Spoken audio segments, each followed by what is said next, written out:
Hey guys, welcome back.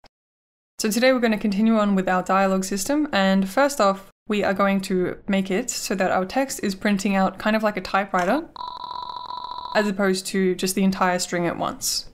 So let's have a think. What we want to do is only, at the start, show one letter, and then with every step, we want to show one more. So it starts at 1, 2, 3, 4, 5, and it keeps spelling out as time goes on.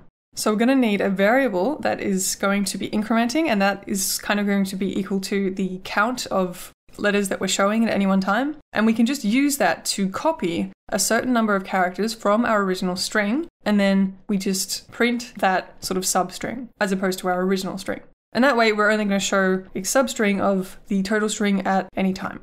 So let's come into the create event and let's declare that variable that's going to be keeping count. So I'm just going to call this counter. And we're just going to start at 0, so that would be no characters.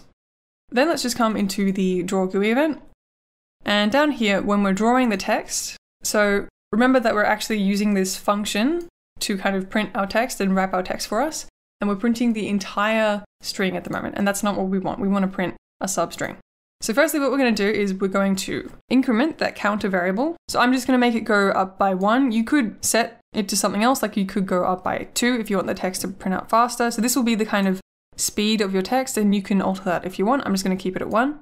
And then we're going to declare a substring, and we're going to copy our original string, but just a certain number of characters from our original string.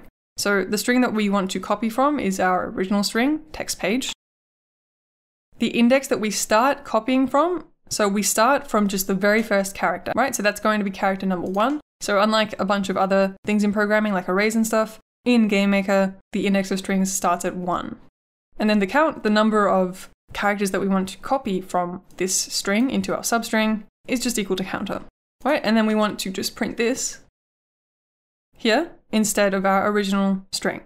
So one more thing that we should just consider is that we don't actually need this to be incrementing if we've gone past the maximum number of characters that there are in the string. So we should just check if the counter is less than the string length of our string, then we'll have it increment.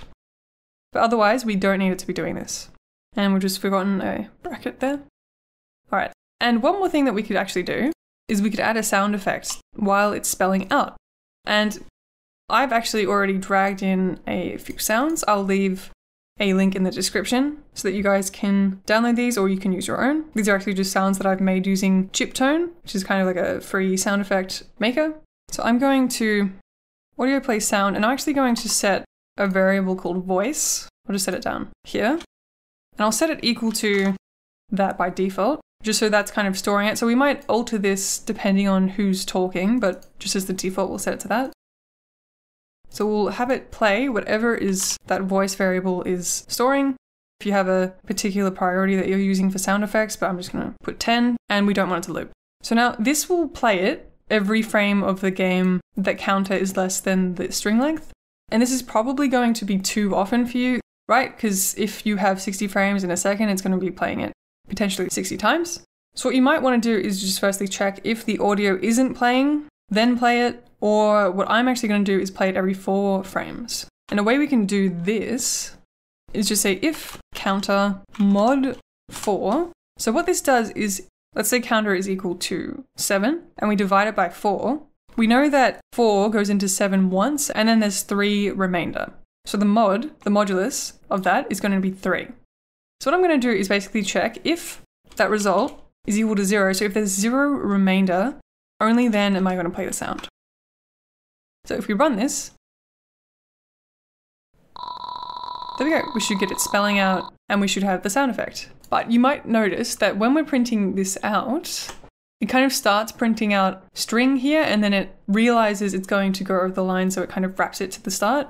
And this is happening because in the function that we're using to wrap the text, basically what it's doing is it's seeing that the length of this, when there's only those 2 letters here, it's still short enough for it to print within the maximum width, and it's only when it gets 1 more that it wraps it to the next line. So it doesn't care about words or where the spaces are or anything, and if we want it to care about stuff like that, we're going to have to make our own script.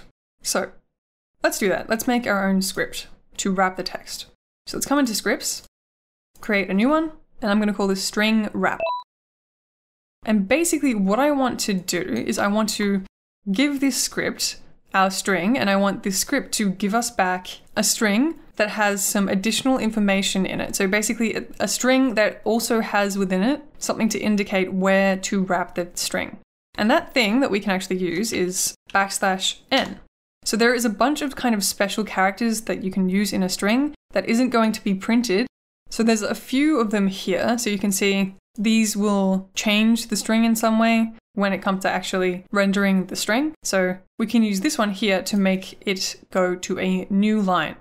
So basically what we're going to do is, so say our string is this thing right here, this entire paragraph. Basically, if you can imagine this just in one straight line, what we're going to do is have some max value, let's say from here to here, and we're going to print it out one at a time, keep checking the length of the string, and basically once it gets to here, it now knows that it should loop to the next line, and we're basically just going to insert this \n here. So it's going to automatically wrap it and then start printing it out again. And we're going to want to do one more thing, because basically if this was a longer word, and if this word went on a little bit, you can imagine if it got to here and we were still partway through the word, we don't want it to insert the \n right here in the middle of a word. We want it to track back to the last space there was and put it there, so that that whole word is just going to be put to the next line. So we're going to need something to be keeping track of the last space. We're going to need something to keep track of the number of letters that we're on, and we're going to need to be checking the length of that substring. So that's kind of similar to what we were doing before. We're going to be using the string copy, and then we're going to loop through that whole string and insert the \n where appropriate. So this will be taking in 2 arguments, so just a string, and then a max width. So let's just declare some variables for this. So the string that we're going to be working on, let's just make this str. So that would be argument 0, and then the max width. All right. So like I said, we are going to be looping through the entire length of this string. So we need to get its length. Right, and that's just going to be the number of times that our loop is going to be repeating for. We're also going to need a variable that is keeping track of that last space that we're on.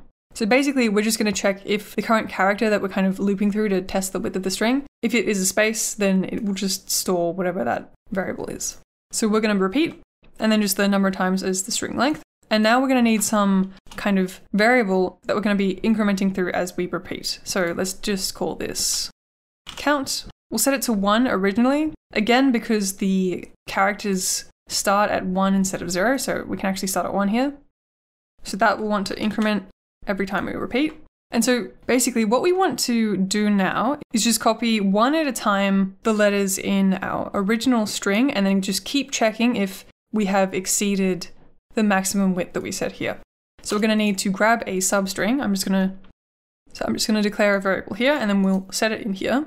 And then we just want to go substring, string copy from our original string, starting at 1, and then the count is going to be this variable here that we are incrementing as we loop. So then we just want to check the string width of our substring, this thing. If it's greater than the max width, this variable here, then basically we want to insert that \n. And the way we can do this is use string, insert, and basically you can give it a string that you want to insert into the substring. So the thing we want to put in is that \n, and then the string that we want to insert this into is our original string, and then the index that we want to insert it. So now we could put count, but that would actually just put it at the point that we're up to. Whereas, like I said, we want it to insert it into the last space, because this might actually be the middle of a word. So before we do that, we need to be getting if the string char at, so this will give us a single letter that we're currently on. So if that is equal to the space, then we are going to save the count into last space. So now we know this is going to be keeping track of whatever was the last space. So now instead of putting it into here, we can put it into last space. Now though, because we've actually inserted something into the original string, we have kind of changed the number of characters that are in it. So what I'm going to do is increase count by 2, because that's how many characters there are here. Except it actually isn't 2. The backslash in a string isn't actually counted. If you ever want to put a backslash in a string, you actually have to put 2 backslashes. So that means we only need to increase the count by 1. There's actually one more thing we need to do. So this is a little bit confusing, but this function doesn't just kind of insert this into the string by itself. What it actually does is it makes a new string with that in it. So we actually have to save that into the old one. So let's go ahead and set string back equal to this, right? Because that is the original argument that we started with. And then when that's all done, we will have made a proper string with these in it, and we can actually just return this into it. So now if we come back to our text box, what we can do is get the substring that we need basically at the point that we're changing pages, because we don't need to be running this function every single step of the game. We only need to do it when we're changing what page we're on, and it can just give us the string that we need with the new lines in it, just that one time, right? So we would be doing that here.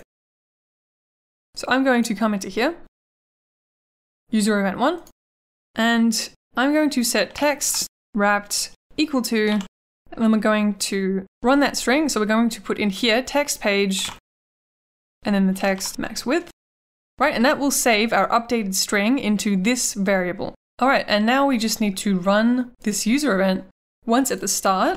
So we're going to use event perform evother evuser1, and we also want to do this whenever we're changing the page.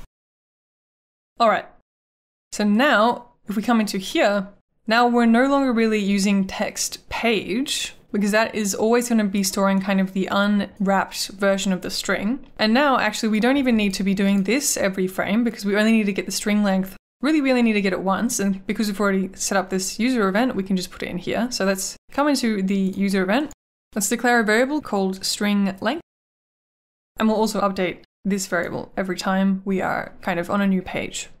But now let's come back. Instead of using this, we use string length. And instead of copying from this, we use text wrapped. All right, let's run that and see if everything's worked. All right, there we go. So we have fixed it. It's no longer doing that weird wrapping thing here.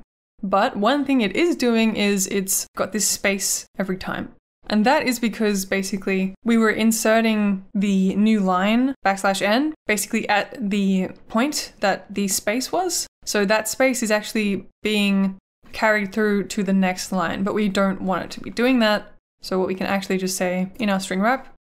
So if we've gone through this and we realize that we have gone too far, then we know that wherever the last space is, that is where we're going to be inserting the \n. And we also know that we actually don't really need this space. So we can delete it. So let's go string delete. So we're just deleting that single space. So now we can remove this altogether, since our deletion of the space balances out this little substring that we're adding. There we go, and it is wrapping correctly. One more thing we can do, we don't need to use this particular function anymore because we've already done the wrapping ourselves, so we can get rid of this and get rid of these values.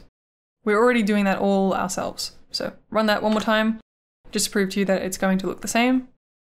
There we go. So our text is wrapping properly.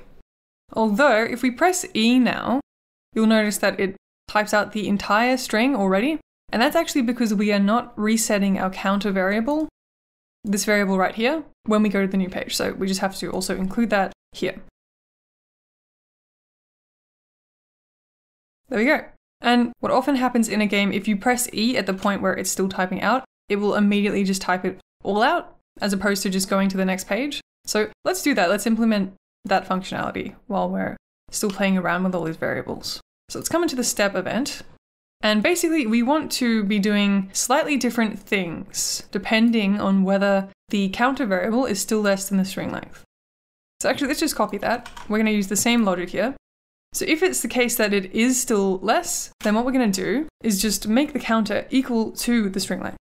So now it should be copying the entire length of the string and printing the entire string. So that's if we press E and counter is still less than string length. Otherwise, it can go and do the rest of this stuff. So all we have to do is make that an else if. So let's run that. Type E, and it works. There we go. So it's as simple as that. All right. One last thing that we might do is also just set up some pauses. So Sometimes in your strings you might have commas, exclamation marks, and you might want the string to just sort of pause for a moment while it's doing that. So let's implement that as well. And the way we can do that is just basically get it to stop incrementing the counter if we encounter a character that is a comma, a exclamation point, or anything else. So in here, so let's just get the character that we're currently at in the text wrapped string. If the string char at, so now remember, this gives us the type of character, just one character of that string. So actually, instead of checking if, I might actually use a switch statement. So I'm going to switch whatever this value is. And in the case that it is equal to a comma or a full stop, question mark, or exclamation point. And the reason I haven't put breaks here is actually I'm going to get it to do the same thing if it's a question mark, full stop, or exclamation mark. Basically, what I'm going to do is have everything pause. So I'm going to have a pause variable. Let's just put it in here. So it's usually going to be false, but if it is true, then we're not going to do any of this. So I'm actually going to check, first of all, if we are not paused and this is true, then we'll go ahead and do this stuff. So if we find that we are equal to any of these, then I'm actually going to make pause equal true in both of these cases. And then we're going to set off an alarm after a certain number of steps that is going to make the variable false again. So I'm going to make that alarm. Right, I might add a description, just unpause. So that's all it does. It just makes it false again. And we can just say that we're going to make this go off. So for a comma, I'm just going to make it, let's say, 15 steps. So you might want to play with this to see what feels right. You don't want it too long, otherwise it's going to be a little bit frustrating for the character to read, but you want it to be a little bit of a pause. And I'm going to make it longer if it was one of these, because that's sort of how we speak. If we kind of reach a comma in the sentence, we pause for just a moment, but if we stop for any of these, then we want to pause for a little bit longer. All right, so let's run that and see if it works. So there we go, so we're getting the pausing. All right, so that is it for today. So next time we'll go through actually using this whole system with our NPCs, giving them all their unique voices, names, and portraits, and making a dialogue box appear when we go up and talk to them, and everything like that. But for now, we've got it set up. We've got the multiple text pages working, we've got the string typing out, and we have some little pauses to give a little bit more life to our characters as they speak. As always, I'd like to thank everyone who is supporting me on Patreon to make these tutorials. And special shoutouts to Adrian S., Amy Sarah, Antonio Capo, Colin McLernan, Cursed Toast, Danielle Hargrave, Doan Techman, Fasco, Ian Seckington, Max Molinaro, Ricky C., Semi-Metal Alchemist, Semi-Myth, Stray Moon, Stuart Wells, The Great Poultry, Thomas M., and XD Game Studio. I hope you guys are well, and I'll see you in the next video.